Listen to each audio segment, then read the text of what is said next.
Eu sou Miriam Alvarenga, eu sou graduanda do 6º semestre do curso de Pedagogia na Universidade Federal de Santa Maria, bolsista da Iniciação Científica PIBIC-CNPq e integrante do Metamorfose, grupo de estudos e pesquisas feministas em educação e gênero. Eu vou fazer uma breve descrição e logo mais a mediadora e as nossas convidadas farão as suas descrições também, sua autodescrição.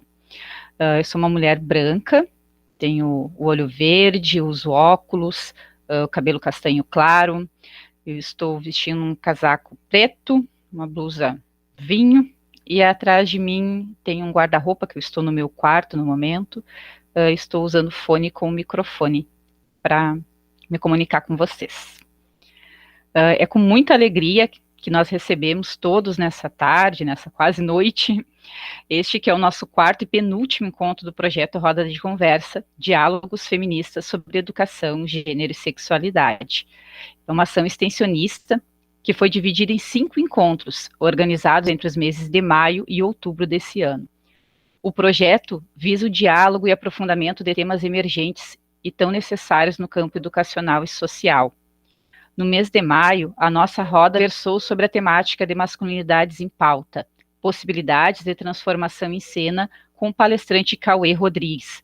No mês de julho, nosso encontro contou com a participação das convidadas Misiara Oliveira, Letícia Catu e Angelita de Freitas, que abordaram a história das mulheres e a luta feminista. No mês passado, trouxemos a temática violência obstétrica e direitos humanos com a convidada Bruna Fani Duarte. Encontros muito emocionantes e de muito aprendizado. Para quem não conseguiu participar, as rodas estão gravadas e disponíveis no nosso canal do YouTube. Agradeço a todos novamente que estão participando desse momento de produção e socialização de conhecimento. E de antemão, passo a palavra à minha colega de grupo que fará a mediação do encontro de hoje. Seja bem-vinda, Luana. Boa tarde, Miriam, e a todos aqui presentes. Espero que vocês estejam me ouvindo bem. Eu sou Luana e vou mediar hoje o nosso encontro. Inicialmente, vou fazer a minha descrição. Eu sou uma mulher cis, branca, de cabelos loiros, curtos, tenho olhos azuis e uso um óculos de metal. Sobre minha cabeça, tenho um fone de ouvido preto com vermelho e microfone externo. Visto uma camisa jeans azul e ao meu fundo, eu também estou no meu quarto, tem uma parede branca e um painel revestido com TNT preto.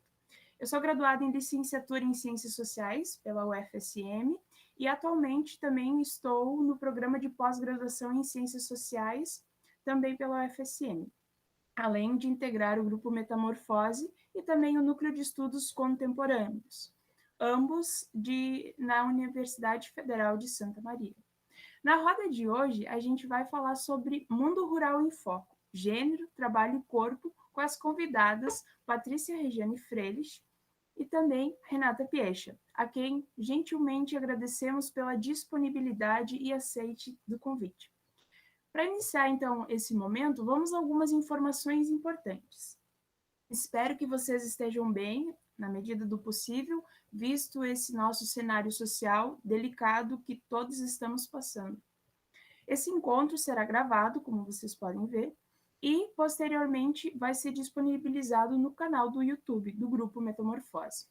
As interações, contribuições ou perguntas que vocês tiverem, questionamentos durante a fala das nossas convidadas, podem ser escritos no chat e a gente abre um espaço para o debate assim que as convidadas fizerem suas exposições. Como também pode abrir o microfone e a câmera assim que as falas forem feitas, quem preferir fazer sonoramente sua pergunta. Ainda durante o encontro, será disponibilizado no chat o link de confirmação de presença, que a Dani vai disponibilizar. A gente reforça, então, que o certificado será gerado somente com o preenchimento do mesmo. A gente agradece, mais uma vez, por esse momento de diálogo acerca dessa temática tão importante que é pensar gênero no meio rural. Espero que possamos ter uma roda de muitas reflexões e trocas, que a gente possa ampliar nossas ideias, nossas perguntas e nossas percepções, assim como também nossas convidadas. E assim sendo, vamos então à apresentação delas. Eu faço uma apresentação carinhosa também, dizendo que eu conheço as duas convidadas, são minhas, ou como elas também me chamam, irmãs acadêmicas. Nós vemos no nicho de ciências sociais, então é uma satisfação poder estar juntamente com vocês hoje, aprendendo um pouco mais, ouvindo e questionando-as também. Assim, Patrícia é doutoranda em Extensão Rural pela Universidade Federal de Santa Maria, ela é mestre em Ciências Sociais pela Universidade Federal do Maranhão e graduada em Ciências Sociais pela Universidade Federal de Santa Maria. Ela participou também no período de graduação da mobilidade acadêmica, financiada pelo Grupo Santander, na Universidade Federal do Maranhão. Ela participa do Núcleo de Estudos Contemporâneos, a NECOM, e mantém vínculo colaborativo com o Grupo de Estudos e Pesquisa, Trabalho e Sociedade. Possui experiência na área de Antropologia e Sociologia Rural. Tem interesse nos seguintes temas: agricultura e modernização agrícola, agricultoras e mulheres do agro, reprodução social e relações de gênero, Covid-19 no meio rural, corpo e saúde no arranjo produtivo da pecuária leiteira gaúcha. E Renata é doutoranda junto ao Programa de Pós-Graduação em Ciências Sociais da Universidade Federal de Santa Maria. Possui mestrado e graduação em Ciências Sociais pela mesma instituição. Ela participa como estudante e pesquisadora do Núcleo de Estudos Contemporâneos, NECOM, e vem desenvolvendo pesquisa acerca dos temas campesinato, gênero, trabalho, memórias, etnicidade e resistências. Passamos, nesse momento, a palavra à nossa primeira convidada, Renata. Seja bem-vinda, Renata. A palavra é sua. Obrigada, Lu. Obrigada ao Grupo de Estudos Metamorfose pelo convite. É um prazer e uma honra estar aqui com vocês hoje. Boa tarde, pessoal. Acho que eu já cumprimentei alguns, mas, começou a chegar gente nova. E antes, então, enquanto a Lu vai passando o slide, eu vou fazer minha autodescrição. Então, eu sou a Renata, como a Lu já falou, sou doutoranda em Ciências Sociais. Eu sou uma mulher branca, com os cabelos castanhos, os olhos azuis, eu uso um óculos preto.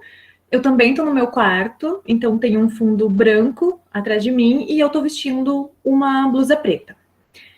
E eu acho que é isso, Lu, tu pode começar com os slides, por favor? Você está conseguindo? E enquanto o Lu vai colocando o slide, hoje eu vou falar, gente, sobre a minha pesquisa que eu desenvolvi durante o mestrado, junto com mulheres... Pode passar, Lu, o próximo já. Junto com mulheres camponesas no interior do município de Jaguari, em específico na comunidade de Rincão dos Alves, e hoje eu intitulei essa apresentação, para ela não ficar solta, como as práticas laborais de agricultoras em Jaguari, no Rio Grande do Sul, como um contraponto ao agronegócio, visto que, na verdade, esses foram os rumos e, de certa forma, os resultados dessa minha pesquisa de mestrado. Agora, no doutorado, eu estou focando mais nas memórias de infância e no processo de socialização com essas mesmas mulheres, só que eu não quis falar sobre isso hoje porque as ideias ainda estão muito prematuras, então, quem sabe daqui uns 3 anos, gente, eu volto e falo um pouco sobre essa pesquisa do doutorado. Mas então, me detendo na pesquisa do mestrado, entre os anos de 2018 e 2020, com base na abordagem etnográfica e usufruindo da observação participante, eu pude acompanhar o cotidiano de algumas trabalhadoras rurais de Rincão dos Alves, levando em consideração, sobretudo, a esfera do trabalho dessas mulheres nesse meio. O que me levou a essa pesquisa foi o fato de eu ser filha de camponeses que residem nessa comunidade. Eu nasci em Rincão dos Alves, permaneci lá até os meus 14 anos, quando, como muitas jovens no contexto rural, peraí, gente, que eu moro em Camobi, tem um avião. Como muitas jovens no contexto rural, eu migrei para a cidade, para os núcleos urbanos, buscando dar continuidade aos estudos. E quando eu entrei na universidade, logo eu tive contato com as teorias de gênero, mas eu percebi que elas ainda estavam muito perpassadas por uma ótica urbana. A partir disso, então, eu me baseio nas considerações da filósofa Linda Nicholson, quando ela defende a necessidade de compreender mulheres específicas em contextos específicos. Lu, pode passar, por favor? Então, inicialmente, fazendo uma breve apresentação para vocês das minhas interlocutoras, que são mulheres brancas, que se autodenominam colonas, fazendo referência a essa origem étnica atrelada aos tempos da colonização europeia, que foi bastante significativa em Jaguari. Jaguari é um município localizado na região central aqui do Rio Grande do Sul, a cerca de 120 quilômetros aqui de Santa Maria. Essa comunidade também é uma comunidade majoritariamente católica, também por influência desses imigrantes. Essas mulheres, elas estão inseridas na lógica da agricultura familiar, em propriedades que possuem, em média, 25 hectares, e a principal fonte de renda dessas famílias passou a ser, nos últimos 20 anos, a fumicultura, que adentra nessa comunidade mediante o sistema de integração entre as agroindústrias fumageiras e a agricultura familiar. Eu trouxe algumas fotos, gente, né, da igreja, que é esse principal ponto de encontro dessas famílias, e depois também, para a gente ter alguma noção do relevo, ali no fundo a gente vê um galpão de fumo, visto, né, que a fumicultura é a principal fonte de renda dessas famílias. Enfim, as fotos são ilustrativas. Lu, pode passar, por favor? Bom, então, para iniciar a nossa conversa, e como ela abarca as questões de gênero, eu compreendo o gênero como uma categoria analítica que se dá historicamente no tempo e no espaço, como afirma a Scott. E para entender gênero no rural, eu me baseio muito nos escritos da socióloga indiana Avitar Bra, quando ela sugere que a gente olhe para as relações patriarcais nas quais as mulheres ocupam uma posição de subalternidade. A partir disso, então, eu vou destacar algumas problemáticas vivenciadas pelas mulheres em Rincão dos Alves, onde é muito importante destacar, gente, ainda é muito forte a noção do patriarca, ou como algumas teóricas afirmam, do pai, patrão, proprietário, enfim, do homem, do provedor, qualquer denominação que a gente for usar, e eu vou falar um pouco sobre as experiências dessas mulheres fazendo essa relação com os homens, porque, de certa forma, elas estão interconectadas. O homem, então, em Rincão dos Alves, seria aquele que determina os destinos da propriedade, que gerencia o trabalho da família na lavoura, aquele que dialoga com os espaços públicos e, inclusive, aquele que representa as famílias nesse sistema de integração entre as agroindústrias fumageiras. Inclusive, na minha pesquisa de campo, quando fazer campo ainda era possível, né, gente, de novo no mundo pré-pandêmico, eu pude acompanhar e presenciar, na verdade, a visita dos assistentes técnicos às casas dessas famílias. Então, os assistentes técnicos seriam, digamos assim, a personificação das agroindústrias no mundo camponês. E quando eles chegavam na propriedade familiar, eles sempre pediam pela presença dos homens. Então, na minha dissertação, eu vou concluir que as mulheres, elas são invisibilizadas dentro desse sistema de integração entre as agroindústrias fumageiras e a agricultura familiar. São os homens ainda que têm acesso à conta bancária, e por mais que a conta bancária ela seja conjunta, quem faz as transações e quem determina os usos desse dinheiro são os homens. Inclusive, as minhas interlocutoras muitas vezes diziam que elas não chegavam nem a passar da porta do banco. O homem também, até 2019, foi aquele que era considerado filiado ao Sindicato dos Trabalhadores Rurais do município, enquanto que as mulheres, assim como os filhos, eles eram colocados na posição de dependentes. Aqui é interessante dizer que só a partir de 2019 se iniciou um debate com as famílias e as mulheres passaram, então, a ter essa possibilidade de também ser consideradas filiadas ao Sindicato dos Trabalhadores Rurais do município. Na época, eu me lembro de ter questionado as mulheres sobre essa possibilidade, enfim, o que elas achavam disso, e para elas isso só seria útil se a anuidade, ou seja, né, o valor que eles pagam por ano para esse sindicato, ela fosse dividida ao meio, porque elas não estavam dispostas a desembolsar o dobro do valor para ocupar essa posição, sendo que esse dinheiro poderia ter sido, enfim, poderia ser usado para outros fins, sobretudo direcionado ao bem-estar da família. E, gente, aqui é interessante dizer que quando eu falo em família, e eu já falei, e eu vou continuar falando, eu estou falando numa instituição baseada na cis heteronormatividade. E, para além disso, no mundo camponês, a família ela é considerada como um valor, como destacou a Ellen Ortman, que é uma das grandes pesquisadoras do campesinato no rural brasileiro. E também é interessante dizer que a Maria José Carneiro, ela afirma que as mulheres camponesas elas não passam pelo processo de individualização, porque as concepções de mundo delas, giram muito em torno dessa instituição holista que é a família. E isso tudo, gente, para dizer que as experiências das mulheres no espaço público, sobretudo, ela parece muito condicionada pela experiência dos homens. São eles que lidam com dinheiro, isso é muito interessante ter em mente, mas também é interessante dizer que após a Constituição de 1988, quando o Estado reconheceu essas mulheres como trabalhadoras rurais e lhes garantiu o direito à aposentadoria, isso vem se modificando, né? Porque com o direito à aposentadoria as mulheres têm acesso há um ganho, e isso para as minhas interlocutoras, e acredito, né, que para as mulheres camponesas, no geral, foi um marco muito significativo. Outra questão que intensifica as desigualdades de gênero em Rincão dos Alves é a questão da posse da terra. Eu trabalhei com 11 interlocutoras e 5 perderam seus genitores, e a partir disso, então, foi feito o inventário da terra, que seria esse processo de divisão dos bens entre os filhos homens e as filhas mulheres. Dessas 5 interlocutoras, 2 não herdaram a terra em pé de igualdade com os irmãos homens, elas foram excluídas dessa divisão, na qual houveram tentativas de compensação, como algumas cabeças de gado, quantias em dinheiro e até veículos, mas é interessante dizer que essa tentativa ela não é equivalente em termos econômicos, e essa exclusão ela tende a gerar ressentimentos, porque segundo as interlocutoras que foram excluídas, elas trabalharam tanto quanto os irmãos na propriedade familiar, então elas teriam o direito de herdar a terra de forma igualitária. Porém, é importante afirmar que mesmo quando as mulheres herdam a terra, isso não vai garantir que elas tenham, que elas possam administrar a terra, que na maioria das vezes passa a ser administrada pelos maridos, ou enfim, pela figura do homem, seja o marido, os irmãos e até os cunhados, nos casos das mulheres viúvas ou celibatárias. Isso acaba, então, intensificando a dependência das mulheres em relação aos maridos e fomentando essa ideia de que a terra e, consequentemente, a posse da terra está muito atrelada à figura do homem. Mas uma questão que é muito visível em campo são as escassas opções de lazer que afetam a população rural como um todo, mas que tendem a se intensificar quando a gente fala do lazer das mulheres camponesas.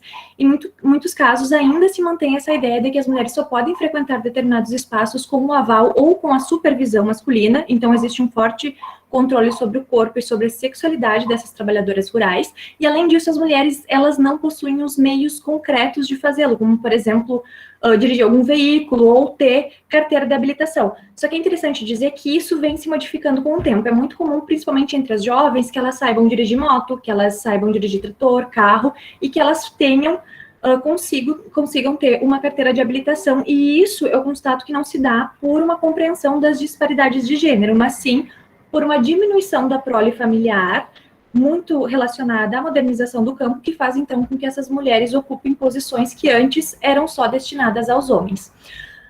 E é interessante dizer que uma das opções de lazer das minhas interlocutoras, porque todas elas fazem parte do Grupo de Mulheres, que é um projeto vinculado à Emater, que visa proporcionar oficinas de artesanato e culinária, buscando, então, manter a saúde mental dessas trabalhadoras, construindo espaços de sociabilidade. Então, essa seria uma das opções de lazer dessas camponesas no mundo rural.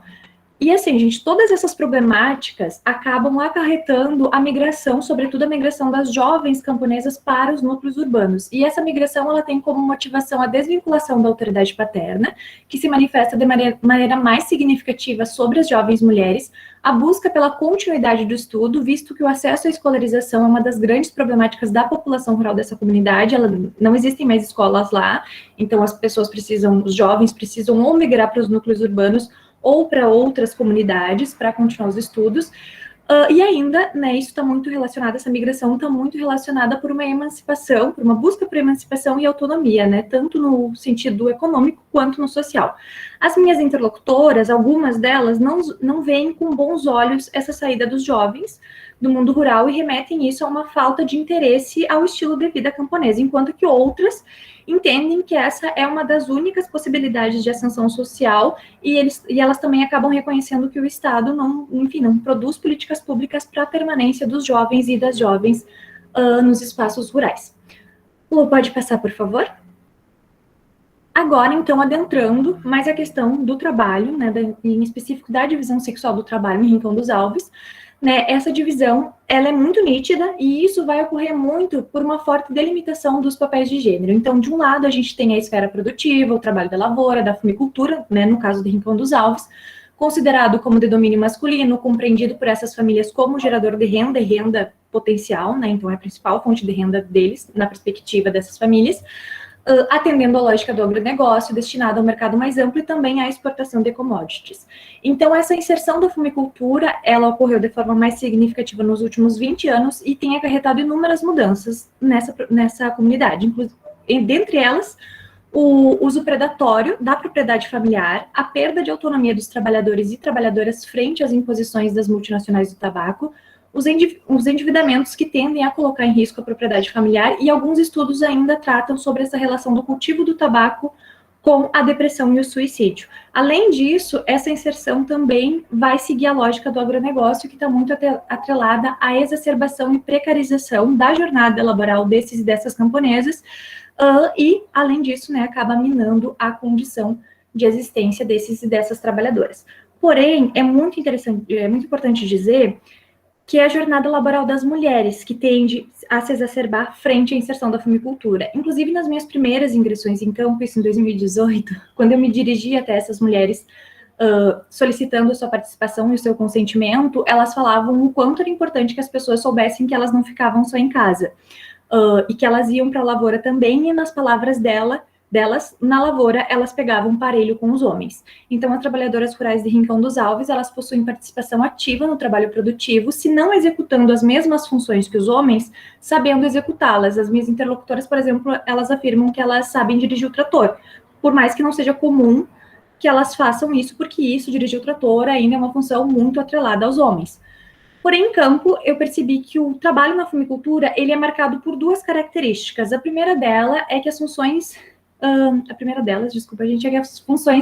destinadas às mulheres são marcadas pela monotonia, como, por exemplo, no processo de repicagem. Depois eu trouxe algumas fotos para vocês verem, no qual as mudas elas são separadas em viveiros, ou ainda no processo de seleção das folhas, que é um trabalho que se desenrola por semanas e até meses, e as mulheres ficam abancadas embaixo do galpão, sob o forte odor do tabaco já desidratado, selecionando as folhas uma a uma. Então, esses seriam trabalhos monótonos que são destinados às mãos femininas. Outra característica do trabalho feminino na fumicultura seria uma espécie de assessoramento ao masculino. Inclusive, as mulheres, elas diziam que elas precisavam sempre estar atrás do marido. E um exemplo disso vai acontecer no processo de transferência das mudas, né, de fumo, para a terra. Então, com uma máquina de uso manual, manejada pelos homens, as mulheres, elas vão caminhando ao lado desse homem, né, com as bandejas penduradas por um pedaço de pano no pescoço, na altura da cintura, e vão colocando as mudas nesse instrumento, mais uma vez, uma a uma. Então, essa posição, ela vai legitimar a ideia de que o trabalho despendido pelas mulheres no âmbito produtivo seja considerado como ajuda ao marido e vai fazer com que esse não seja reconhecido. Essa falta de reconhecimento, ela vai legitimar a desigual distribuição dos ganhos obtidos na cultura do tabaco, que seria considerado, então, a principal fonte de renda da família, mas que passa a ser administrado, na grande maioria das vezes, pelos homens, apesar das mulheres participarem tanto quanto eles nessa atividade agrícola. Lu, pode passar, por favor? Gente, eu trouxe aqui as fotos. Essa primeira foto é de uma camponesa amontoando o fumo para depois ele ser colocado no reboque e transportado até o galpão. E essa segunda foto seria o processo de repicagem que eu falei recentemente para vocês, que é quando as mudas elas são retiradas. Normalmente nasce mais de um pé em um mesmo viveiro, então eles são separados em outras bandejas, um a um, e isso é um trabalho monótono, elas ficam de pé embaixo da estufa, separando as mudas uma a uma. Lu, pode passar, por favor? Bom, então, como eu já falei, né, da esfera produtiva, eu me volto agora, então, para a esfera reprodutiva, que seria o trabalho da casa e do cuidado, relegado, sobretudo, ou unicamente às mulheres. Então, são elas que garantem as necessidades básicas da família, como alimentação, vestimentas limpas, além de serem as responsáveis por uma dinâmica que se desenvolve no espaço externo da residência, que seriam atividades relacionadas à soberania alimentar, como cuidado com a horta e a atividade leiteira. Vale afirmar que, frente à inserção da fumicultura, sobretudo no período da colheita, que é compreendido por essas famílias como o período mais puxado, ou seja, aquele que demanda mais trabalho desses e dessas agricultoras, a ordenha das vacas é realizada já sem a luz do sol, enfim, de noite, no início da noite, e, em muitos casos, com desconforto, algumas interlocutoras, elas afirmavam que elas faziam uso de agrotóxicos nas suas próprias hortas, justamente pela dificuldade de conciliar o trabalho na lavoura com toda essa demanda que é a elas designada, né? Então, elas não sentem orgulho, né, de colocar agrotóxico na horta, mas em muitos casos elas não têm escolha, elas não conseguem dar conta. Inclusive, era comum quando eu chegasse nas casas delas, enfim, para acompanhar, em tom jocoso, elas sempre faziam uma brincadeirinha, né? Tipo, encontrei uma ajudante para me ajudar no trabalho da horta, porque elas tinham um desconforto muito grande de não conseguir dar conta disso. E é interessante dizer, então, que essas mulheres elas vão experienciar no seu cotidiano essa bricolagem entre a esfera produtiva e reprodutiva, ou seja, entre o trabalho da lavoura e o trabalho da casa numa constância. O trabalho dessas agricultoras, ele não é reconhecido pela família tanto na esfera produtiva quanto reprodutiva. O trabalho da casa e do cuidado, ele é muitas vezes visto como secundário, sendo muitas vezes invisibilizado. Inclusive, as próprias interlocutoras afirmavam que o trabalho da casa é um serviço que não aparece. Inclusive, é essa frase que, enfim, inspira o nome da minha dissertação, né? Um serviço que não aparece, o que, na verdade, eu digo que é um serviço que não é reconhecido, e isso vai muito de encontro com as ideias da Silvia Federici, quando ela fala que na nossa sociedade capitalista, o trabalho reprodutivo, ele foi desde os primórdios considerado como um não trabalho, e por isso ele não tem o reconhecimento social, jurídico e familiar que, de fato, lhe é cabível, né? Mas, de acordo, enfim, agora, só mais uma coisa, gente, que eu lembrei aqui do meu campo, é que num dos encontros desse grupo da Emater, uma das interlocutoras questionou o que os homens faziam após o sol se pôr. Enquanto elas faziam a janta, elas confeccionavam o queijo, elas lavavam a louça e, por vezes, até a roupa, porque elas não tinham, dependendo da demanda que é exigida no trabalho da lavoura, elas não tinham tempo de fazer isso durante o dia. E muitas vezes também elas arrumam a cama e até as roupas que os maridos vão usar após o banho. E elas questionavam, então, o que os homens faziam enquanto elas estavam fazendo tudo isso, né? Então, as mulheres de Rincão dos Alves, elas estão expostas a, no mínimo, uma tripla jornada de trabalho esse que é diário, monótono e solitário, mas que não deixa de ser extenuante, e assim eu compreendo, então, a divisão sexual do trabalho como uma violência simbólica que se estrutura por gênero. Lu, pode passar, por favor? Bom, agora, né, a gente nunca termina de ter ideias a respeito do nosso campo, independente da pesquisa, e nos últimos tempos eu tenho focado muito nos escritos da antropóloga palestina Lila Abu-Lughod. Eu não sei se é assim que pronuncia, inclusive agora ela teve em pauta por essa questão, né, do Talibã, enfim, mas ela escreve coisas muito interessantes e ela nos convida a privilegiar as visões e ações das mulheres sobre as suas sociedades. E a partir disso, então, eu trago as quitandas, que seriam produtos que advêm exclusivamente do trabalho feminino. Então, do cuidado com a horta e do pomar, as mulheres comercializam verduras e frutas com base na permacultura. Da atividade leiteira, elas vão confeccionar e comercializar o queijo colonial, que se relaciona ao saber fazer dos descendentes de imigrantes europeus. É importante destacar que esse saber fazer, ele é transmitido de geração em geração por e entre mulheres.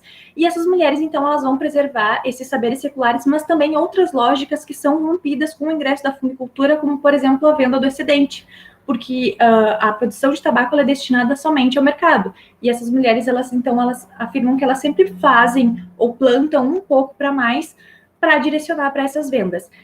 Essas vendas, elas vão ocorrer pela via da informalidade, em circuitos curtos, com comerciantes urbanos, sobretudo, que em seguida vão revender esses produtos nos mercados, enfim, nas cidades próximas.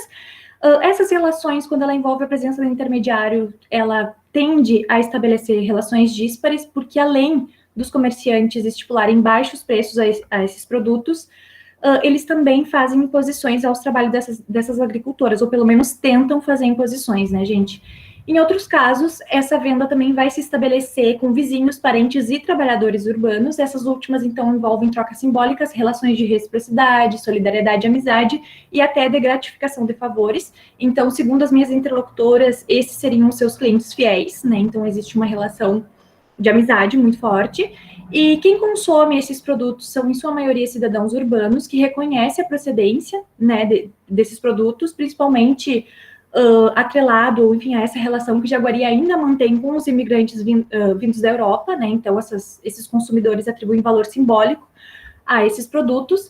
Os ganhos advindos dessa comercialização, eles são destinados, na grande maioria, para o bem-estar da família. Então, eles são direcionados para o conforto, para a vestimenta, garantem também a compra de alimentos que essas famílias cada vez menos produzem, sobretudo pela dificuldade de conciliar outra atividade produtiva ao cultivo do tabaco.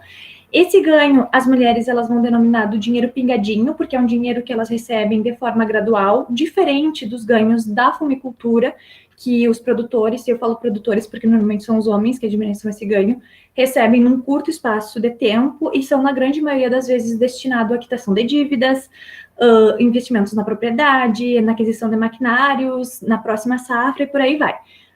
Para além, obviamente, essas mulheres elas vão satisfazer as necessidades de consumo delas mesmas e a decisão de direcionar para a família passa sempre por elas. Assim, essas camponesas elas vão reproduzir a lógica vigente que compreende a família como valor e a partir disso também elas vão se mostrar como agentes ativos e geradores de renda. Renda é essa que garante a manutenção das necessidades básicas da família, gente. E assim, eu vou concluir, então, que as quitandas, elas preservam os saberes tradicionais locais seculares, atrelados à produção de alimentos, ao trabalho na terra e às origens familiares, se contrapondo à homogeneizadora racionalidade capitalista expressa pela presença das agroindústrias fumageiras em Rincão dos Alves. Além disso, essa produção, na maioria das vezes, mantém uma relação com o território, garantindo, como já destaquei, uma melhoria de vida para a família, e que tende a se estender para a comunidade, sobretudo por essa distribuição de alimentos, indo de encontro com a ideia defendida pela Silvia Federici, mais uma vez, quando ela afirma que as mulheres são as agricultoras de subsistência do planeta. E, gente, eu acho que da minha parte seria mais ou menos isso, depois a gente conversa mais um pouco, e eu acho que agora a gente vai de Jaguari direto para Santo Cristo, é isso?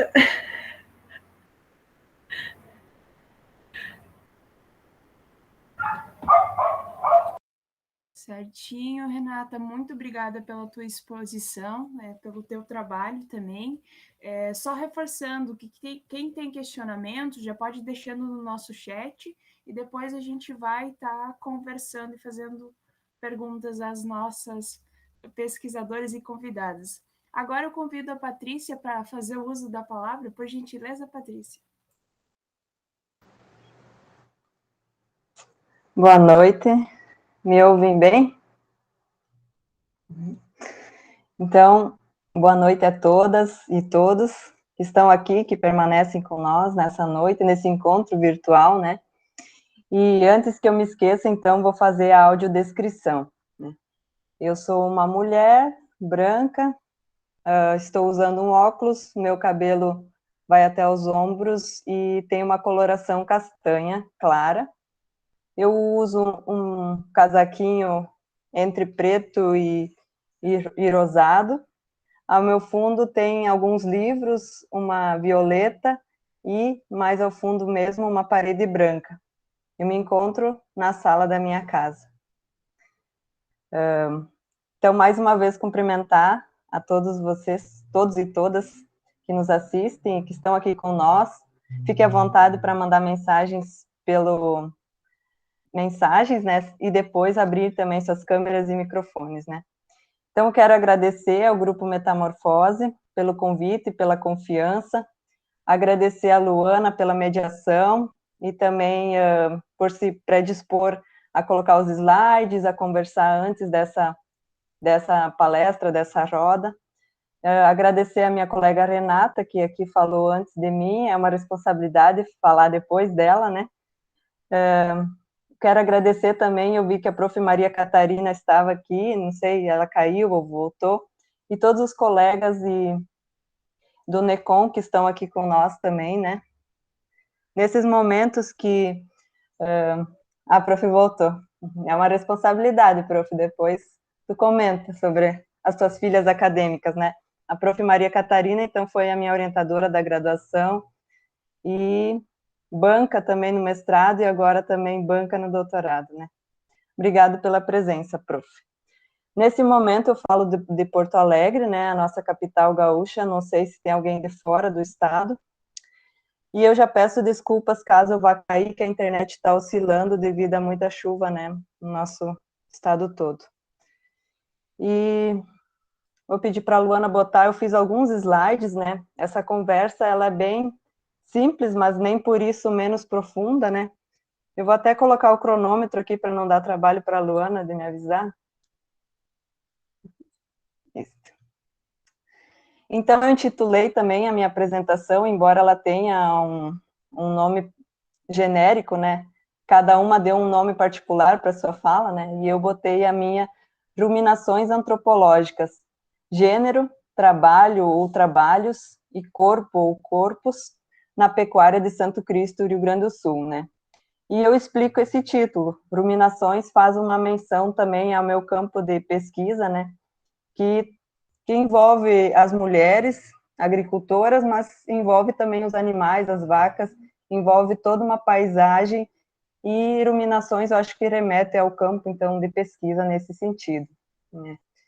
A Nath já falou um pouco do que ela compreende como gênero, e eu comungo dessa visão, que é uma categoria de análise. É bem ampla, bem complexa, mas também vale destacar que ela é relacional, né? Quando nós falamos das mulheres, nós estamos pensando também nos homens, estamos pensando nas crianças, porque ela não é uma categoria que está num vazio, né? Ela tem toda essa questão da historicidade, toda essa questão do poder e suas relações, né?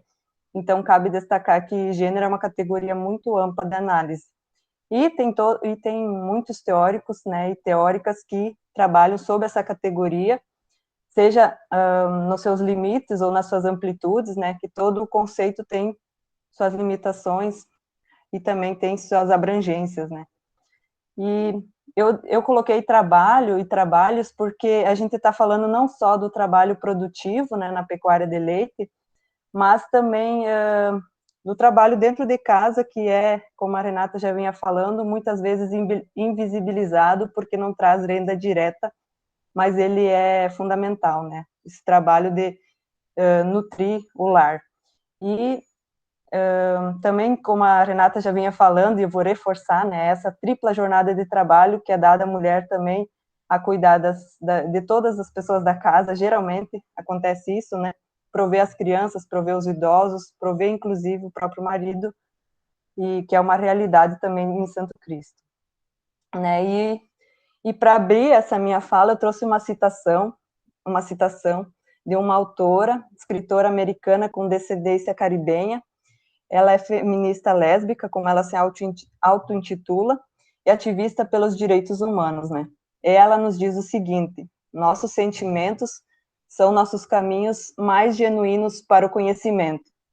Eu comungo dessa ideia, não por acaso eu pesquiso sobre minha cidade natal, não por acaso essa imagem da foto eu estou com a minha mãe, que ela é minha interlocutora de pesquisa, e da mesma maneira muitas mulheres da minha família são minhas interlocutoras de pesquisa. Isso também tem seus desafios, né, epistêmicos, tanto quando tu vai pesquisar um lugar que é desconhecido, quanto, que nem no meu caso, ele é extremamente familiar. Independente dessa proximidade ou não, cada campo tem seus desafios, né? Então, eu tenho que destacar que a minha origem social, ela é imbricada com a formação acadêmica, né? Porque no mestrado eu também já pesquisei, então, lá Santo Cristo e o Noroeste, a respeito da modernização da agricultura e da especialização produtiva do leite. E o doutorado, então, vem a ser uma derivação dessa pesquisa, agora com outro enfoque, né?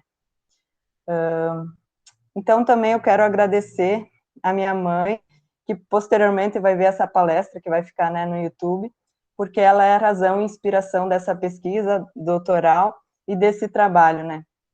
E porque vale mencionar que também a gente tem que olhar para nossas origens e dizer algumas coisas têm que ser ditas.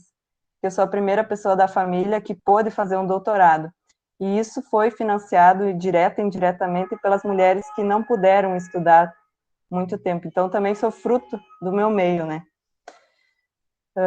Pode passar, Lu, por favor, o slide. Então, como eu já vinha falando, e a Luana também falou da minha formação, o doutorado vem a ser interdisciplinar, embora minha formação básica seja nas ciências sociais, o doutorado, então, é na extensão rural, também na nossa UFSM, né? E agora o meu enfoque de pesquisa, que está em andamento, e eu estou escrevendo a tese, né, é sobre, então, focado nas mulheres e de Santo Cristo, né, para quem não conhece, é o noroeste do Rio Grande do Sul, fica a mais ou menos 520 quilômetros, então, de Porto Alegre, a nossa capital, né, e eu estou olhando mais atentamente, então, para as noções de corpo, de saúde e de trabalho, né, que, assim como o gênero, são categorias bem complexas de análise, e embora eu olhe para um universo micro, também tem coisas que advêm do macro, né? Esse movimento que a antropologia costuma fazer, de olhar para o micro, sem desconsiderar também toda a estrutura que acaba influenciando no micro, né? Então, em vez de falar que a tese está em andamento, eu gosto de falar que ela está em transpassamento, porque se já é difícil escrever uma tese, escrever um TCC, escrever uma dissertação em tempos normais, mais ainda nesse período que vivemos da pandemia, né? Então, a tese mesmo passou, ou está passando por várias delongas, atrasos, falecimentos, se considerar toda a estrutura do Brasil, né? Transes também, e atravessamento, seja de sentimentos, de sensações, de maturações analíticas, né, através de leituras, através de reflexões e através das minhas próprias vivências corporais, né. Falando mais especificamente de Santo Cristo, e essa foto é uma foto da prefeitura municipal, que é o pórtico de entrada da cidade, né, que já pelo pórtico percebe-se áreas de colonização, né, e Santo Cristo tem a colonização alemã, tanto que as minhas 18 interlocutoras de pesquisa do doutorado, elas têm a descendência alemã, né, não por acaso, porque a cidade advém dessa imigração, né, e Santo Cristo tem quase 15 mil habitantes distribuídos 45% na área dita rural, né, isso quem classifica mais é o IBGE, faz para nós essa classificação, e 54,1% na parte citadina da cidade, né? Mas ainda assim é uma cidade interiorana, mesmo em seu perímetro urbano, né? As propriedades têm cerca de, majoritariamente, de 5 a 20 hectares, isso também é uma denominação do IBGE, que para quem, todo mundo deve saber, mas é bom falar das nomenclaturas, é o nosso Instituto Brasileiro de Pesquisa e Geografia e Estatística, se não me engano. Santo Cristo, ela é conhecida em termos de estado, porque tem uma expressiva produção de leite, e com expressivo eu quero dizer volume mesmo, né, muito volume de leite cru, e também é conhecida pela sua especialização na cadeia da suinocultura. Embora o meu foco seja a produção de leite, a pecuária leiteira, tem que considerar essas duas gamas da agricultura familiar de Santo Cristo, né. Especificamente sobre a cadeia produtiva do leite, que eu estudo, como eu já vinha dizendo, desde o mestrado, e eu também tenho conhecimento pela minha origem social, né, de 19 anos morando na localidade, tendo família que trabalha na cadeia do leite, né. Essa intensificação produtiva começou mais ou menos em 1990, e teve muito incentivo político, né, através do PRONAF, que é uma política pública federal, né, e foi o PRONAF que possibilitou subsídio financeiro. Por que o subsídio financeiro é importante numa cadeia da pecuária de leite, por exemplo, que é o meu caso? Porque esse recurso, dinheiro mesmo em espécie, possibilitou, então, a inserção tecnológica, é uma agricultura que começou a se especializar e continua se especializando, né, e com tecnologia para a pecuária, a gente tem não só o maquinário da ordenha, que é da extração do leite, mas também a questão dos tratores, de toda a tecnologia genômica, porque se melhorou o gado de leite nesse mais de 20 anos, né? Então, não se aumentou tanto o número de animais, senão se fez uma seleção genética desses animais, né? Através no começo, especialmente, dessa política pública, né? Também a inserção agora mais atual das sementes transgênicas, que é uma realidade no nosso Brasil todo, e tudo isso com subsídio, então, público, né?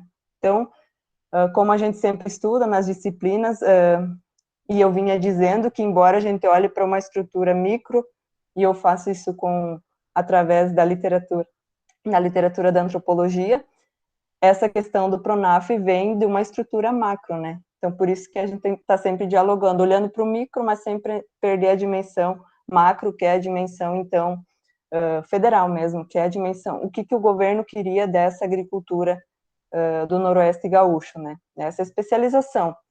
E ela beneficia vários nichos, seja da indústria, seja os próprios agricultores e agricultoras que conseguem se modernizar e valoram como positiva essa modernização, né? E a própria estrutura, né, da cidade que se modificou em virtude dessa modernização, né? Santo Cristo, então, como eu vinha dizendo, tem esse histórico de colonização alemã. Lá se fala ainda um dialeto conhecido, então, como Hunsrück, e é curioso e tem que ser dito que os nossos idosos ou idosas ou terceira idade, não sei qual a nomenclatura adequada, às vezes só falam esse dialeto alemão, ainda que nascidos no Brasil, né? Então, é um traço identitário forte e que permanece até hoje na localidade, né? Então, é normal, num grupo qualquer de conversa em Santo Cristo, se mesclar o português com esse dialeto alemão, né? E fazer essa conversão, falando em português e dali a pouco já falando alemão e voltando para o português, é bem característico do local, né? A Luana sabe também. Pode passar, por favor. Mais umas imagens que acho que é sempre bom para ilustrar o local. Tem esse monumento, sei lá como é que a gente diz, né?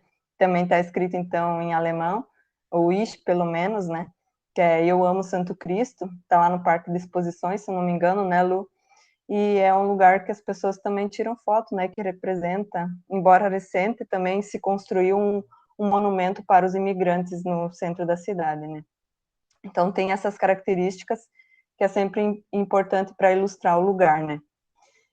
E uma imagem minha também, de quando fiz campo ano passado, né, 2020, eu fiz um campo bem rápido e cirúrgico em virtude da pandemia, mas é uma foto minha, daí, essa da direita. Da esquerda, é uma foto da prefeitura também. Eu já estou em 12 minutos, pode passar, Lu, para eu... também, mais umas fotos da paisagem, né? É interessante falar que ano passado Santo Cristo e região foi bem castigado por uma estiagem, né? Então a pecuária sofreu bastante com esse intempérie climático, né? Apesar de toda a sofisticação e modernização da cadeia produtiva do leite, a gente segue a natureza comanda sempre, né? Então a pecuária sofreu bastante com a estiagem no passado e dá para ver por essas fotos, né? Pastagens secas, e mesmo assim tem uma beleza do lugar, né? Pode passar, Lu, por favor. Atualmente, então, o meu problema de pesquisa, que é importante, sobretudo para quem está na graduação, assim, eu ia dizer que o problema de pesquisa é o coração, né, da nossa investigação, e o que eu estou tentando responder, então, com essa tese, com essa pesquisa, vem a ser qual o sentido ou os sentidos que as mulheres agricultoras de Santo Cristo oferecem para o corpo de trabalho, que é um desafio responder porque são categorias bem amplas, né? E eu ainda estou refletindo através das entrevistas que eu fiz ano passado, né? Não tenho ainda respostas, mas várias perguntas adicionais à pergunta problema, né? Então, essa pesquisa, ela vem de inquietamentos pessoais, né? Seja por eu conhecer o lugar, seja por eu estar estudando sobre antropologia e sociologia rural há pelo menos 8 anos. Então, eu visualizei algumas lacunas teóricas que me fizeram propor essa investigação doutoral, né? Então, a minha ideia é problematizar a própria agricultura, a categoria de agricultura familiar, que às vezes eu acho que homogeneiza demais, né, a todos esses agentes que são diversos, sobretudo as mulheres, né?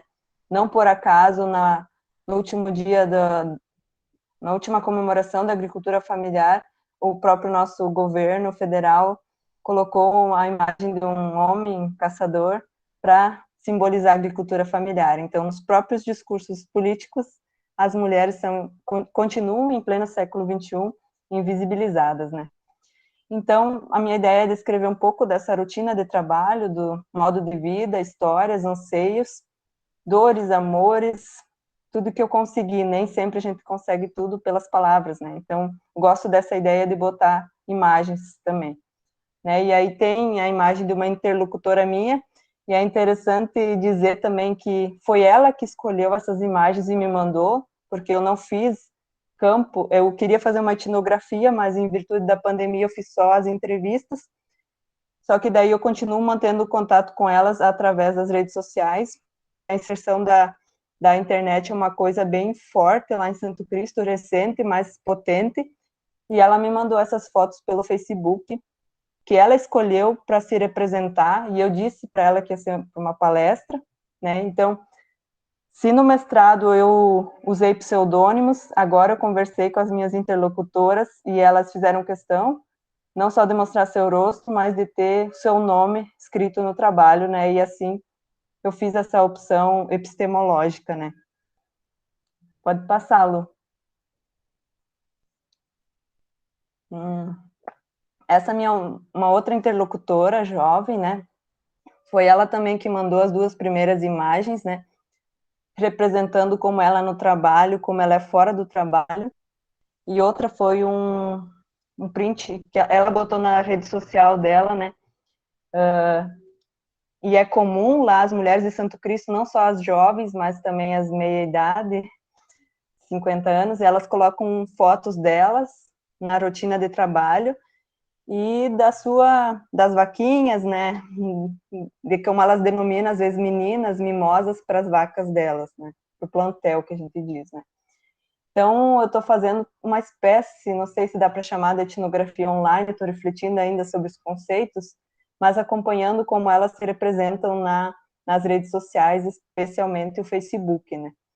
Então, tentando capturar, identificar emoções, reações e a relação que a pecuária tem, então, com a família, com o cuidado, com outras categorias também de análise. Pode passar, Lu, por favor. Então, como eu vinha dizendo, a internet, agora em período de pandemia, todo mundo reciclou a sua metodologia, né, de pesquisa. Mas eu já vinha considerando, antes da pandemia, refletir um pouco sobre a internet no rural, que é uma crescente, né? Então, eu também trago prints que foram previamente autorizadas pelas mulheres que aparecem, né, nas fotos, de como elas retratam, né, então, o seu dia a dia, né? Então, dá para ver se trabalha sempre, né, no domingo também, né, todos os dias, seja domingo, feriado, sábados, então elas retratam isso também nos seus stories, né, do Facebook, do Instagram, mostra a rotina mesmo, né. Então, todas essas fotografias são print do Facebook das interlocutoras, né. Então, elas mesmo representam a sua rotina de trabalho, né. E na foto do topo dá para ver, então, a extração do leite, que a gente chama de ordenha, tecnificada, né, através da ordenhadeira, né, do maquinário, expansão direta, que quer dizer que o leite sai ali da teta da vaca, vai direto para o resfriador, que é o equipamento que refrigera o leite, né.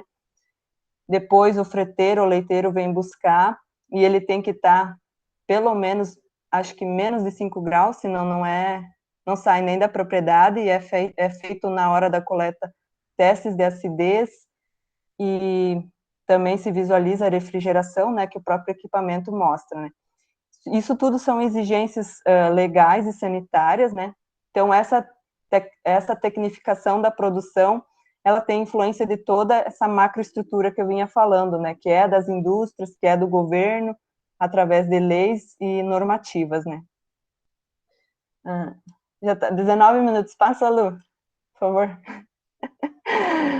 Então, só vou ilustrar também que elas botam nas suas redes sociais não só o trabalho na pecuária, mas a rotina, né?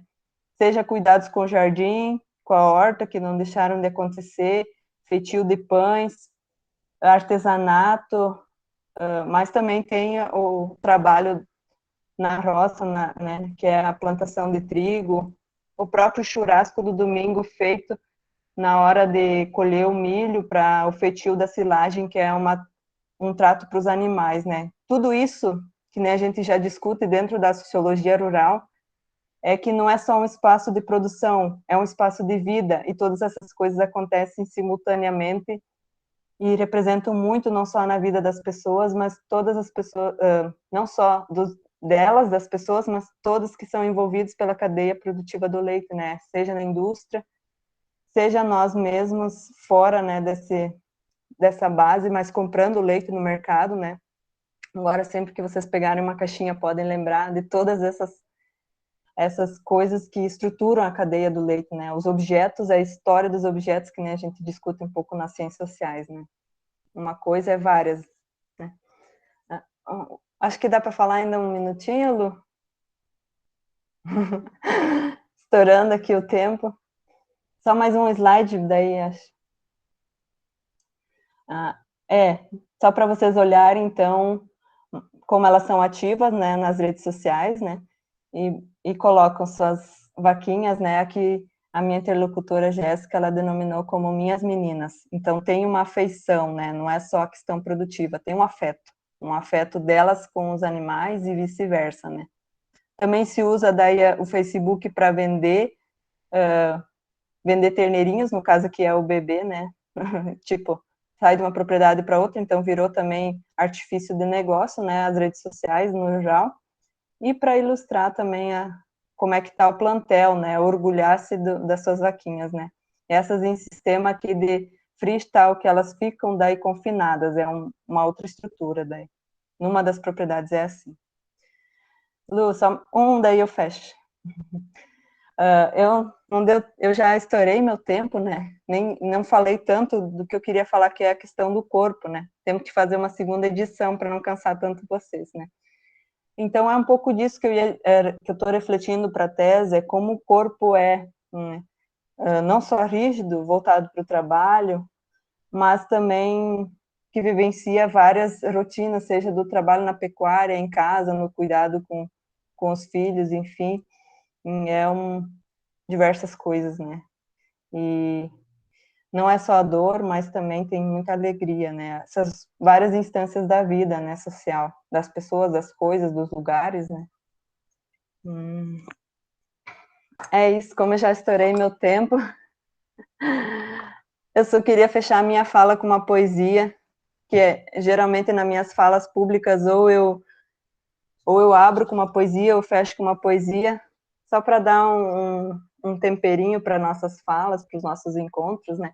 Então, finalizando e fechando a minha fala, eu trouxe uma poesia da Rupi Kaur, que é Meu Corpo, Minha Casa, então combina com o meu tema, né?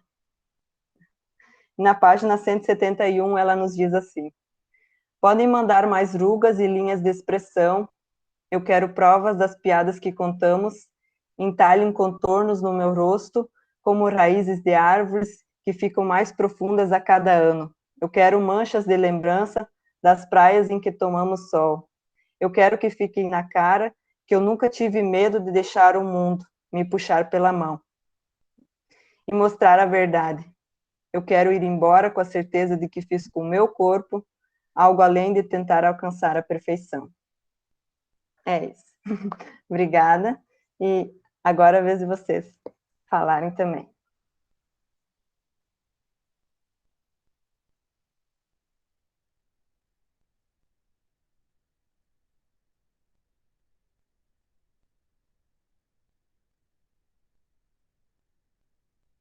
Muito obrigada, Patrícia, pelas suas colocações. Desculpa, gente, pela demora, mas meu computador, meu notebook é meio travado, assim.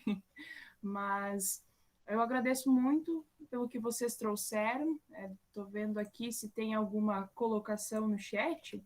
E se não, a gente já estávamos falando nos bastidores, né, que a questão do horário é uma questão mais formal, né, que a gente vai poder, a partir das perguntas também, se alguém tiver interesse em abrir o microfone, enfim, e fazer um primeiro questionamento, fiquem à vontade, gente, aproveitem, esmiucem também o que as nossas nossas convidadas trouxeram.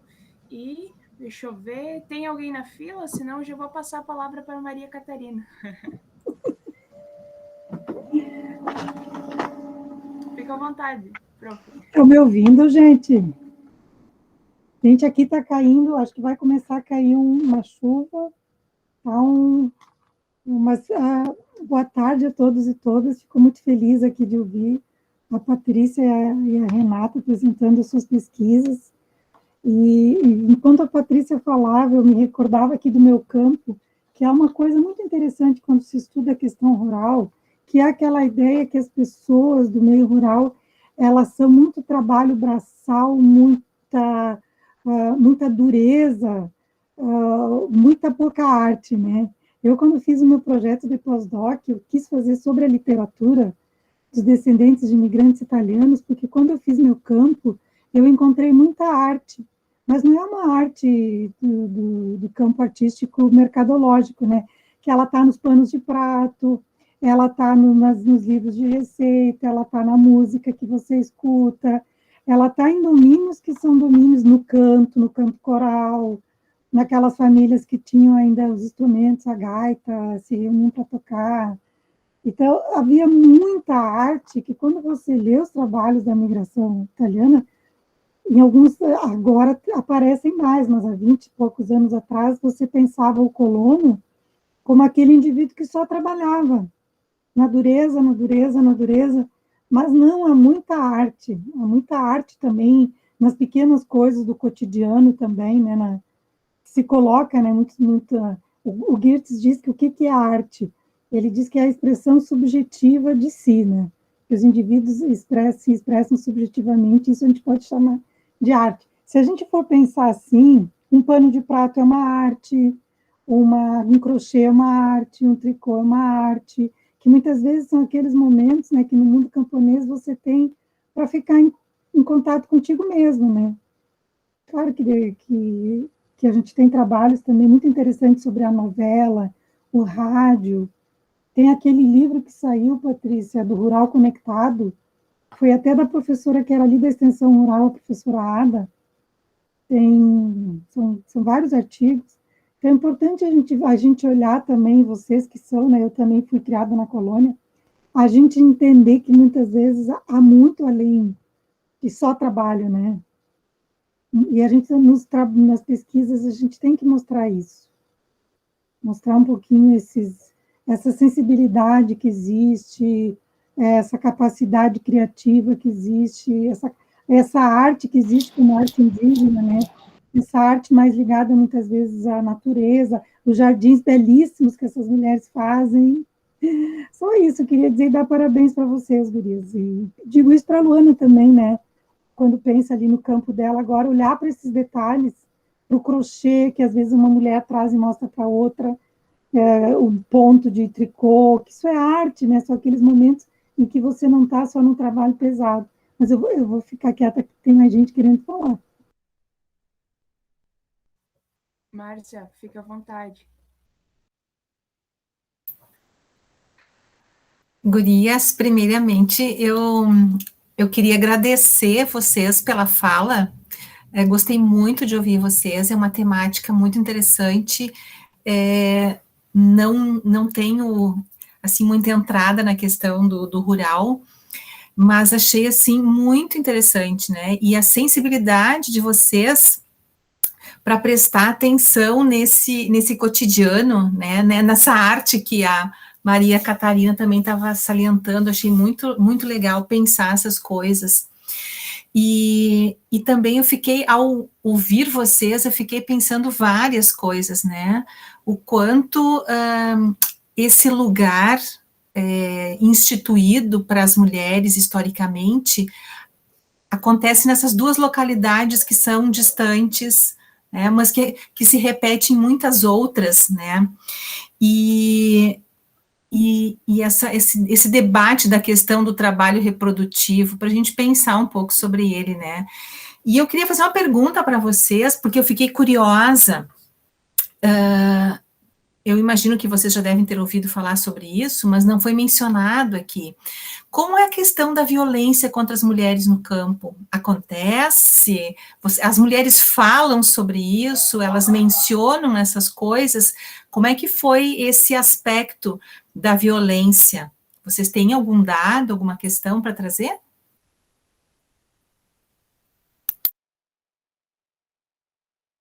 A gente responde por ordem, Lu? Tá. Márcia, assim, ó, isso no meu campo, né, porque eu posso falar do meu campo, isso é uma coisa que não se fala, nem, né, nem na vizinhança, nem... Então, assim, eu não tenho dados para te trazer sobre a violência contra as mulheres no campo. Esses dias eu até estava falando com a Lu, eu acho, porque a gente dialoga muito, porque as nossas pesquisas são muito similares, e a gente estava falando o quão esse espaço, eu estava falando em específico, o quão esse espaço, a comunidade de Rincão dos Alves, foi, num passado talvez não tão remoto, violenta.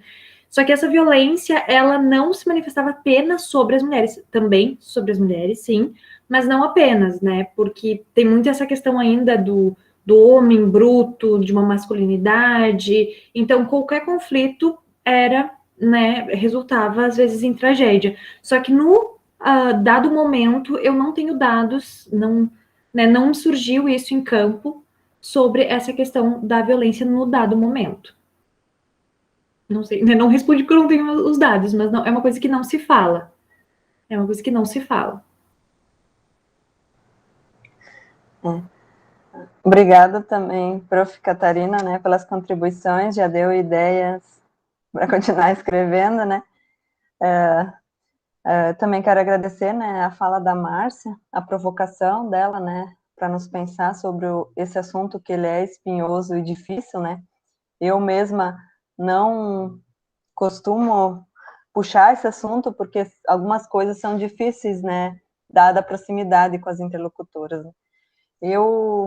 Não é o foco, né, da minha investigação, mas também tem coisas que não se fala, né, que são tabus, seja essa questão da violência intraconjugal, sexualidade, o próprio dinheiro, né, quanto se ganha, quem administra quanto, embora muitas vezes fique sobre a alçada masculina, são assuntos não falados, né. E eu poderia dizer, então, que a violência,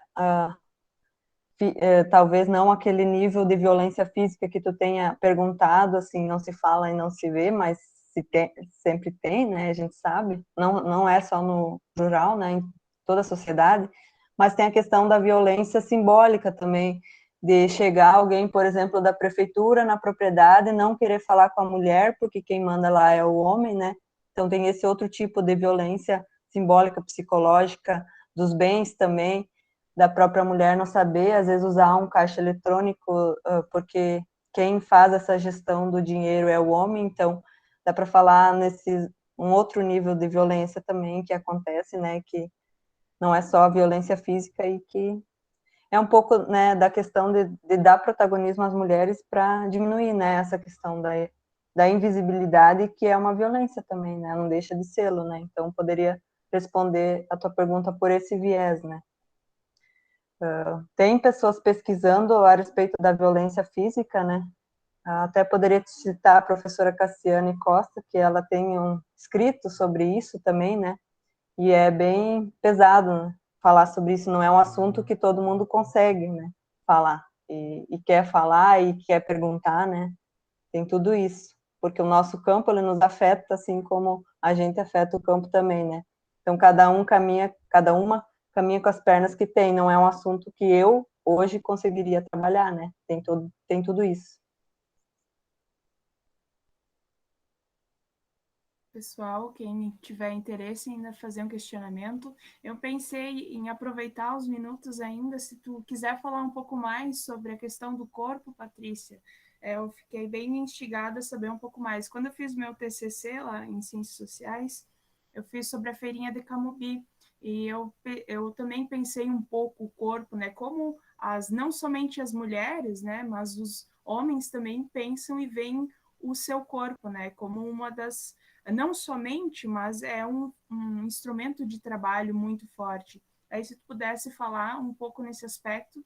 E eu também fiquei pensando quanto à tecnificação, né, dessa produção de leite. Umas semanas atrás, eu vi uma mulher falando que mora no interior, do quanto nos últimos anos se perdeu a produção em termos de produtores e produtoras, né, de leite em Santo Cristo. A gente tem uma bacia muito grande de produção, só que em termos de propriedades que produzem se caiu muito, porque se teve, como tu mesmo trouxeste antes essas novas exigências sanitárias e até de produção. Enfim, vocês trouxeram muitas colocações e eu fiquei pensando vários questionamentos também para o que eu puder observar no campo, mas se tu puder trazer um pouco nesse sentido. E para a Renata, se ela pudesse, ela falou antes sobre as mulheres às vezes usarem agrotóxicos, né, nas hortas.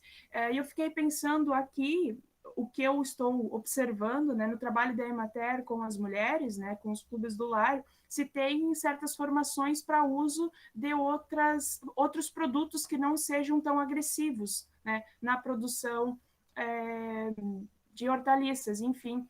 E se talvez tenha algo parecido, ou tu viu, ou tu observou alguma coisa no teu campo também.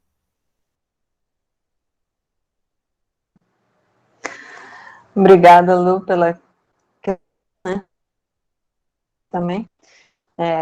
Esse tema corpo é o meu tema mais recente de estudo, né? Que eu ainda estou lendo, que eu ainda estou considerando, mas uma coisa interessante a se pontuar é que às vezes a gente, quando pensa em corpo, pensa só na carcaça, só nessa parte física, é que tem uma pergunta que eu fiz para as minhas interlocutoras de pesquisa, essa para a pesquisa do doutorado mesmo, eu perguntei qual a maior dor que você já sentiu na vida, e eu esperava que elas falassem alguma dor física, né? Mas 90% delas falou de uma dor emocional, que eu nem estava preparada para ouvir sobre aquilo, que foi um momento também que muitas se emocionaram, né? Então, essa questão, às vezes, do corpo, é importante lembrar que não é só o físico que a gente está falando, né? Está falando do emocional, do mental, do espiritual, né? Tem todos esses níveis de análise que dá para refletir, né? E dá para sentir também. Então, por isso que eu falo em afetos, né? Tem aquele texto de ser afetada. Quando alguém chora na tua frente, tu não fica, né?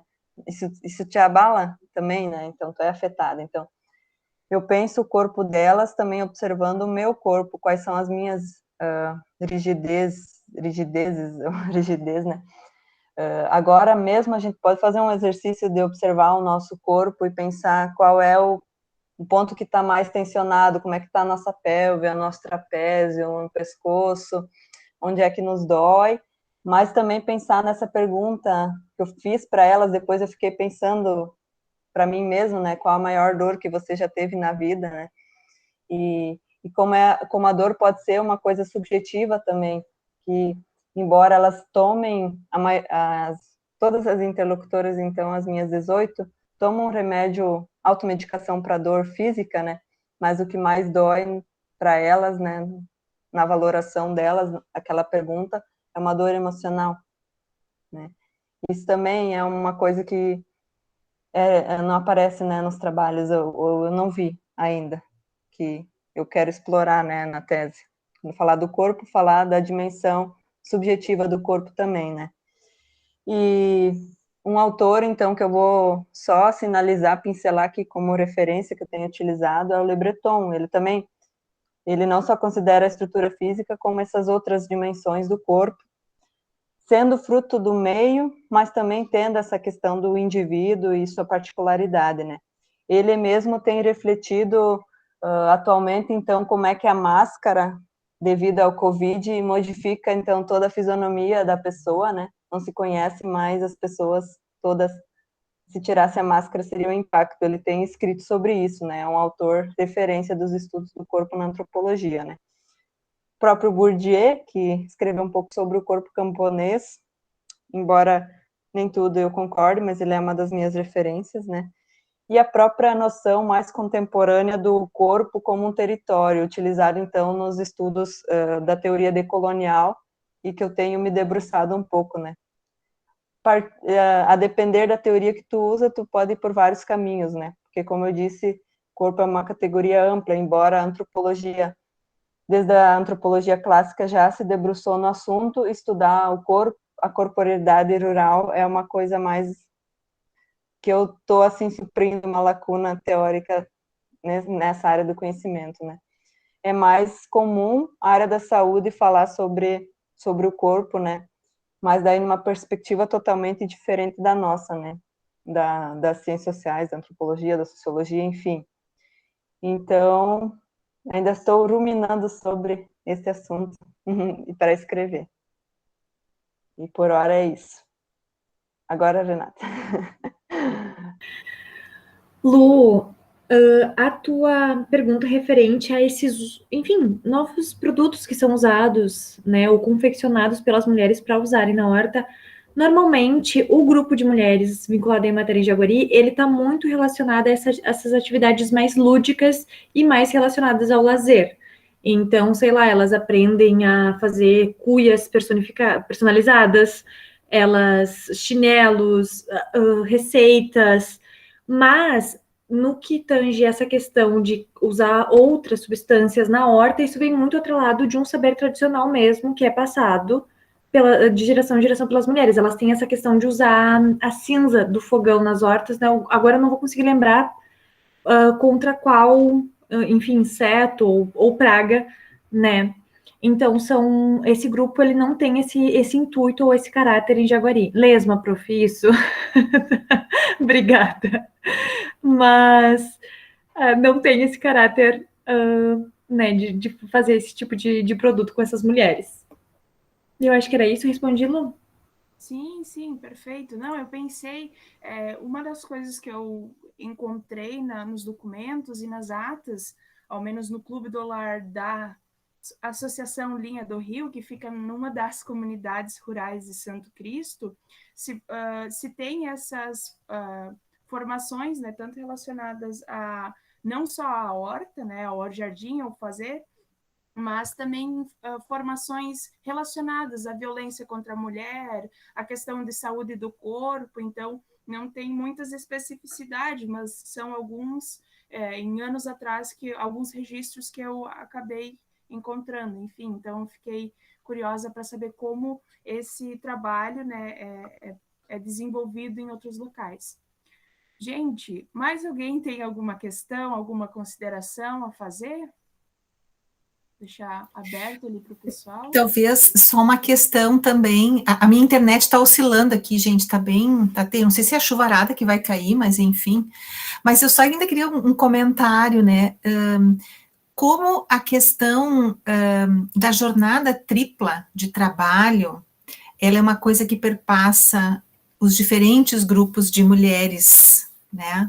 As diferentes mulheres, né? Então, assim, chamou atenção quando a Renata falou, né? E eu acho que a Patrícia também mencionou isso, né? Do quanto cabe às mulheres, né? São elas que, ao chegar em casa, ainda vão fazer toda a outra parte, né? Então, esse é um aspecto para a gente pensar, assim, esse papel dado às mulheres que vai passando geração após geração, em diferentes contextos, sempre reproduzindo a mesma coisa, né? Então, me chamou a atenção nas falas aqui de vocês também isso, né, gurias?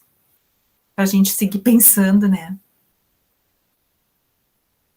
E, Márcia, é interessante dizer que quando a gente fala na rotina laboral dessas mulheres, a gente fala em, no mínimo, uma tripla jornada de trabalho. Então, ela pode ir além até. Já pensou? É muito complicado, muito extenuante. Bem colocado, Márcia. Que isso é uma questão estrutural, né?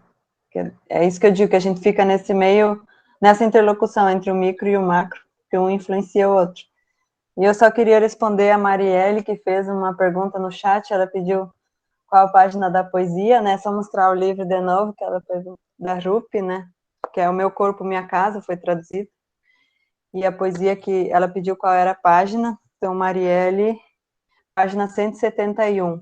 Mas o livro todo é incrível, vale a aquisição, já fazendo propaganda. Mas é muito bom. É o que eu digo que faz a gente experienciar todos os níveis, né? Não só o mental, mas também as sensações do corpo, né? Então, agradecer também as participações que fizeram no chat e quem abriu também essa câmera e esteve aqui com nós, né? Agradecer. Se não houverem mais colocações e perguntas, eu vou ler o último comentário aqui da Dani. Tiveram mais também comentários parabenizando a fala e a pesquisa de vocês, gurias. E a Daniele que lhe diz assim: gurias, gostaria de agradecer a oportunidade de ouvi-las hoje. Aprendi muito e revisitei muitas questões que são parte da minha vida e da minha família no meio rural. Obrigada pelas reflexões, que tenho certeza que também foram motivadas para pensarmos a construção do conhecimento científico e pensarmos nossos contextos, para além da lógica urbana. Gente, assim, eu vou encaminhando, agradecendo primeiramente a Renata e a Patrícia por compartilharem conosco, né, mais uma vez dizendo um pouco das suas pesquisas, suas vivências, e também das pessoas e o meio com que pesquisam. E pela brevidade do horário, né, já estamos chegando às 19 horas, né, que é o nosso horário que a gente pense mais ou menos para não nos estendermos tanto. Então, gostaria também de convidar vocês para fazerem suas considerações finais. Renata, por gentileza. Obrigada, Lu. Bom, gente, eu só tenho que agradecer. Acho que foi muito bom. Eu me senti em casa aqui, também gostaria de dizer isso, né? Vários rostinhos conhecidos, a Prof, a Dani, a Paty, a Lu, a Andressa tá por aí perdida também. E é isso, gente. Queria agradecer a Miriam, a professora Márcia também. Foi muito bom estar aqui com vocês. E, né, quem sabe agora vocês têm outro evento, a gente aparece agora para ouvir daí. Muito obrigada, gente. Obrigada, Renata. Patrícia, por gentileza. Eu também faço meio que as palavras da Renata, minhas também, agradecer, né? A oportunidade de conhecer a professora Márcia, que eu não conhecia, conhecer o grupo também, Metamorfose, né? Espero participar de eventos de vocês, honrada pelo convite. Agradecer a prof. Maria Catarina, que também sempre nos prestigia e ampara, né? A todas as pessoas do NECOM também que estiveram aqui. E é isso.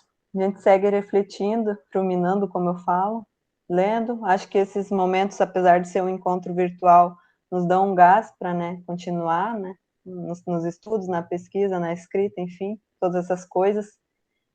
E é isso. Obrigada. A gente que agradece, né? E de coração muito quentinho também pelas colocações e provocações que vocês trouxeram também, Renata e Patrícia. Então, eu vou agradecer também o pessoal do Metamorfose, a quem colaborou para articularmos mais essa mesa redonda. A Miriam vai fazer outro convite, né? Então, eu passo a palavra a ela. Muito boa noite, gente. Obrigada, Luana. Bom, a palavra que fica é gratidão, especialmente às nossas convidadas, pelo aceite do convite, por ter abraçado esse encontro, a professora Márcia Paixão, em nome de todo o grupo Metamorfose, a todos envolvidos, né, nos nossos encontros, na construção desse projeto, aos nossos participantes, que mesmo com o tempo, né, em vários locais, a gente está aqui no estado com um tempo bem ruim, chuvas, enfim, muito vento também, que compartilharam, né, do seu tempo aqui para socializar, para produzir conhecimento. Esperamos vocês no dia 20 de outubro para dialogarmos sobre a roda de conversa Mulheres na Arte, com as convidadas Flávia Borges, ilustradora, e a quadrinista Júlia Lacerda. Em breve estaremos divulgando nas redes sociais do CARD com o link para inscrição. Uma boa noite, fiquem todos muito bem. Obrigada.